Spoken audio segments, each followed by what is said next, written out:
Continuing in the 22nd letter, the Alter Rebbe will now explain to us why is it that someone would come to him or to another Torah sage to try to get blessings in an area that is not about Torah, not about your spiritual well-being, but about your material and physical well-being, which he's saying is not the area of the sage. For a prophet, yes, but for the sage, is a sage of Torah. So why would a person come to seek help in that area? So the Alter Rebbe says that, and quoting from Daniel the prophet, that love upsets the natural order of conduct, for it covers over the eyes and prevents people from seeing the truth. And the truth is that we have a great love for our body and physical, for our body particularly, right? Now, although the Alter Rebbe says that even when it comes to the love that we have for our body, meaning, well, I don't mean to be physically in shape, and I don't mean to have, whatever, bodybuilders. That's not what he means here at all. But just the well-being, when your back hurts, oh, wow, your head hurts, and, But why is it that we are,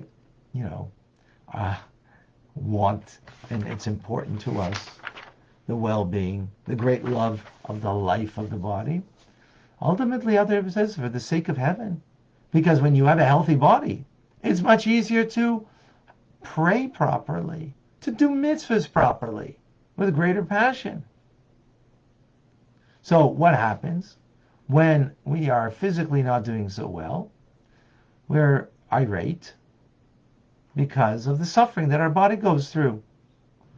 And the Alter Rebbe adds, may Hashem have compassion upon us, and we shouldn't have it, right? And therefore they're not able to bear it. What do? Seek advice. Seek advice from a sage, a holy man, like the Alter Rebbe, right? But ask the Alter Rebbe, why indeed is God creating this pain and difficulty for the individual? Why would a person suffer? And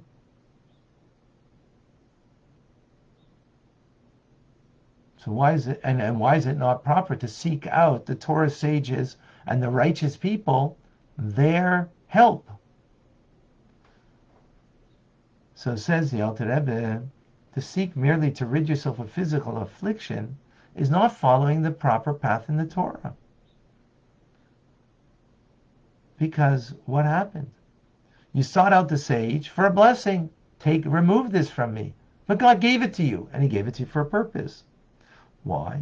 That we should do tshuva. Return to Hashem with a humble spirit and submission of the body. In other words, this is coming from God for a reason, so do tshuva. Accept God's chastising you. And why is he doing it? Because he actually loves you. Because he chastised the ones that you love. Now he gives another metaphor for this, of a compassionate, wise, and righteous father who actually hits his son. He actually makes a comment over here, the previous Rebbe. He doesn't say a chassid over here, because a chassid wouldn't hit his son. Right? Hitting the son, meaning like giving on the rear end, giving a little, come on. But he's doing it out of compassion, not out of anger. Not allowed to hit your child out of anger. Today, of course, you're not allowed to hit your child at all. But this is a metaphor to bring out an idea. Okay, so let's keep it with the metaphor. So the metaphor is a compassionate, wise, and righteous, but not a chassidic, because the previous Rebbe, 100 years ago, said that, and 100 years ago you could hit your child, but a chassid wouldn't do it. Can you do it out of righteousness? Yes, a chassid is even greater. So, now, that compassionate, wise, and righteous son who punishes his son, so if it's a wise son, He won't turn his back to his father. He won't try to escape the punishment, or even to find a intercessor. In other words, someone who will go speak to his father in order to lessen the punishment. He won't do that. Rather, he'll look his father straight in the face and bearing the smack lovingly, knowing that it's for his benefit. Not too many fathers like that. Again, if you're doing it out of anger, then that's totally inexcusable. The only way it's out of compassion,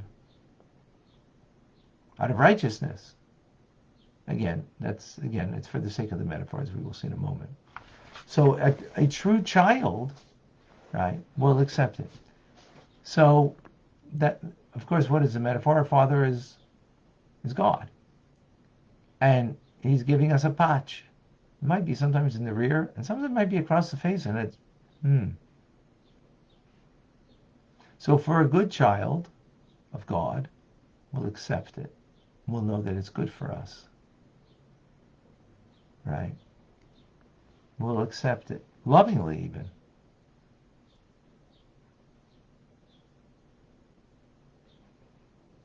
Because God is bestowing it upon us and it's meant for us, means it's for our good.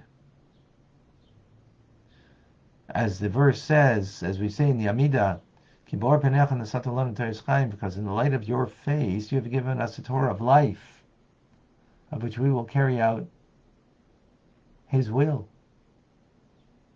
Right?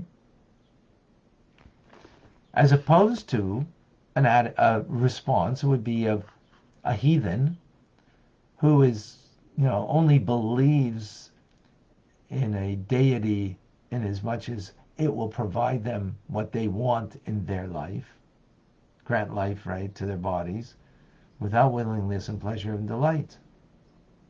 And they're getting their vitality from Sitra Acher, from the other side, the Kima, and that's why it's called other gods, because they're getting life, not directly face to face. Not like the analogy of the father who looks his son in the eyes, and the son looks him and he gives him, again, a smack. So that's what God is doing lovingly to us, with compassion and love. He's giving us a smack when we're in a state of suffering, when we're in pain, and when we recognize that that's coming from Him and we accept it. We won't turn.